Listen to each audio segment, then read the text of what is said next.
Hello, this is Roller Roxy, and today we're gonna be redesigning some Adventure Time characters for fun. The characters will be Flame Princess because she is my personal favorite, Marceline, the Vampire Queen, and Princess Bubblegum. So let's just get right into it. I always like to do a couple of zero expectation sketches, just pure distilled vibes, to get over that initial spinning beach ball of doom that pops up in my face whenever I need to start a new project. Starting with Flame Princess on her throne sold separately, trying to think of how to fix the mess of a kingdom her useless dad left her with, and fuming that she'll have to be civil with PB at big heads of state meetings in the future. Who does have those for like registered princesses? Which is. With Marcy and PB, I just did two portraits. Marceline I chose to give sharper cheekbones to, so that she kind of resembles her dad a little bit more. His demon genes went crazy making her homesuck troll grey. I imagine she'd get more stuff from him appearance wise. I also gave her a couple of moles, because. And yeah, as for PB, I wanted her to be a clear contrast to Marcy. She's a bit more uncanny looking because, unlike Marceline, she is one, not human and never was, and two, did not grow up in close contact with humans, so why would she look like one? Big time story here, but I'm gonna shove in one of my headcanons. I think PB and GAM people at large have a subconscious ability to shapeshift based on what they learned in order to better adapt to a highly dangerous post apocalyptic world. This would explain why there's so much variation between, admittedly, the only two Mother Gum born Gum people we see, her and her brother Neddy. Alright, once I ran out of the juice I had set aside for the sketches, I finally decided it was time to start actually drawing the full body full redesigns for them, starting with Princess Bonnie Bubblegum and Marceline Abadir the Vampire Queen, side by side so I can actually make sure they look nice next to each other. But also, and more importantly, because I cannot for the life of me focus on just one drawing at a time. I got Bonnie's pose right like immediately. Marceline's, on the other hand, yeah, don't get too attached to that one either. I changed it like not even 3 seconds later. I ended up with this one for her because I wanted her to interact with the sun hat I'll be giving to her. I'm not a free thinker, my favorite outfit of hers is obviously the one from What Was Missing. So the influence will be there. Okay, time for the hair. Bonnie's immediately started annoying me, so I put it up and left it untouched while I worked on Marceline's. Thank you, Marceline, for having actual keratin hair growing out of your scalp and not gum that I need to think too much about how I will be rendering. I kept Marceline's hair long because 1. It is cute, and 2. I think it protects her from sunlight, maybe? We never get told if vampires are weak to the sun all over, or if it is only their living tissue, or as living as it gets for them, that is weak. Hair out of the way for now, it's fashion time. I dress like a regular gas station customer, so this was not the easiest for me. Regardless, I tried my best. I gave Bonnie this asymmetrical dress and a 3-tier bag she can tie around her waist to carry her gizmos, like a fanny pack. I understand that her in-show style is more clean and preppy, but I decided to imagine an off-work hobby day outfit for my redesign of her. As for Marceline, she gets this fishnet-looking sweater because I think it will look neat while she flies around without dragging her behind too much. I actually don't know. I know nothing about aerodynamics.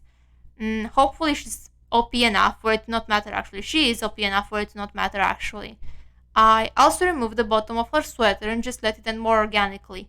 On the topic of organic, yes, those are pieces of gum because I am normal about their relationship.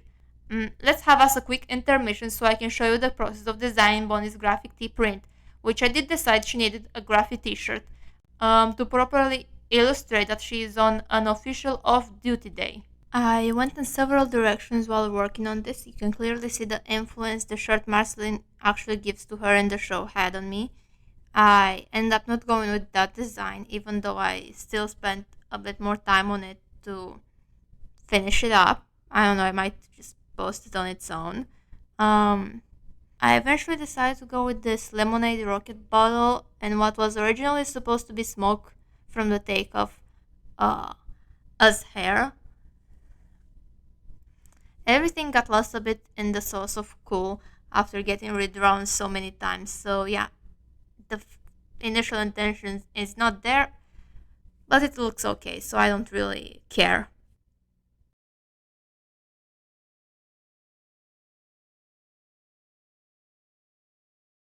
I forgot her hat. Like the whole reason I struggled with her pose so much.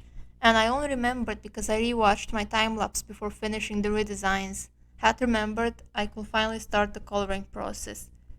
Just to immediately put it on hold and add some patches onto Marceline's hat. It looked too plain without.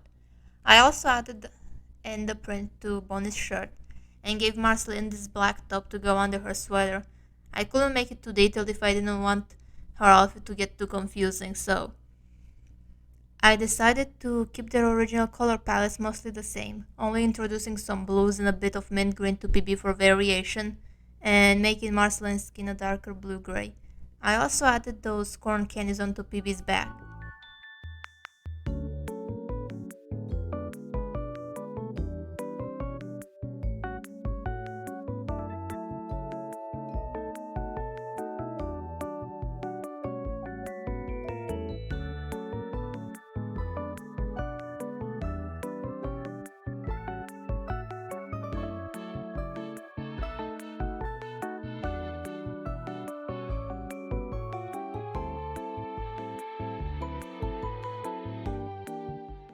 Then suddenly got backhanded by Lady Creativity and gave Marceline these pants that turned into shorts and leg warmers thanks to a zipper. Also, I made her boots black because the red drew too much attention away from the sweater. Finally, I added some sprinkles on PB's donut shoes, and I was basically done. Lastly, let's work on Flame Princess. I pulled in a quick PB to make sure that Effie was the right height for the lineup. The pose was also easy with her, mainly because I finally brought in a pose specific reference. I decided to draw two versions of her. I did say at the start of the video that she is my favorite, so that I could show her in two different outfits, her king outfit and her princess outfit in a doused state. I gave her a crown of horns framing her face, which is all she gets from those lizards you see on the screen. Um, and started designing her actual outfits, which was hard to do because I'm not the best at clothes design. So I went through a series of ideas before finally settling on very little actual armor. It therefore looks more than anything, to be honest, and a top that goes upwards and outwards like a flower. As for her dress, I just did something simple and flowy that ends above her ankles because she canonically does not wear shoes, and I wanted to give her something that wouldn't drag on the ground. I then redid the line art because at some point I had the idea of also coloring it the way it is in the show. That did not happen. I love my line art too much to have it blend in like that. And changed her knee pads to be shaped like little flames because I think it is cute. I don't care that it's corny. I kept the colors from her original armor outfit mostly the same. I just added some off-white to tie back to her hair so it wouldn't look too out of place. As for when she's in a dull state, I decided to have her hair turn mostly black with like little hints of red to have it resemble low burning coals. I did the same for her hands and feet, which does have the effect of making it look like she has frostbite. At this point, I got a bit bored of drawing all that, so I added in two quick little sketches and then immediately went back to shading the main part. Don't worry, I get back to those to tidy them up a bit later on. I added a layer of purple on top to make the yellows pop out better, and carved out her facial features a bit. I didn't go all out on that because she's a literal ball of fire, so there's not gonna be many shadows to help with defining the volume of her face. She is inevitably gonna look a bit flat. I did do more shading on her clothes though. I imagine they would be made of a thick enough material for light not to seep through too much. Finally, I decided to only keep one of the side sketches because I just couldn't make the other one work. Her face didn't look right no matter what I did. And yeah, this is the final result.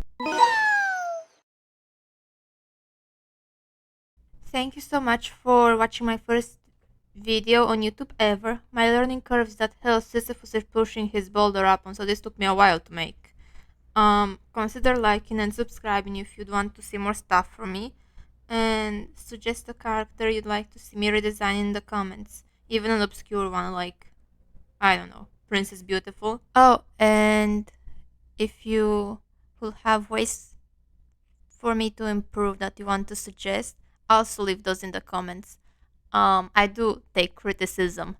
The only non-negotiable thing is the on-screen text commentary. I can add more if in the audio if you want me to. The text on the screen will always be there. Like I'll always have additional thoughts that I want to share, no matter if they're like useful or relevant or if it just is something funny that I thought of while editing. They will be there and they are not leaving. But if you have like other ways for me to, get better, I'm not tender hearted. But yeah, that's about it. Let's just watch the speed paint for today's thumbnail.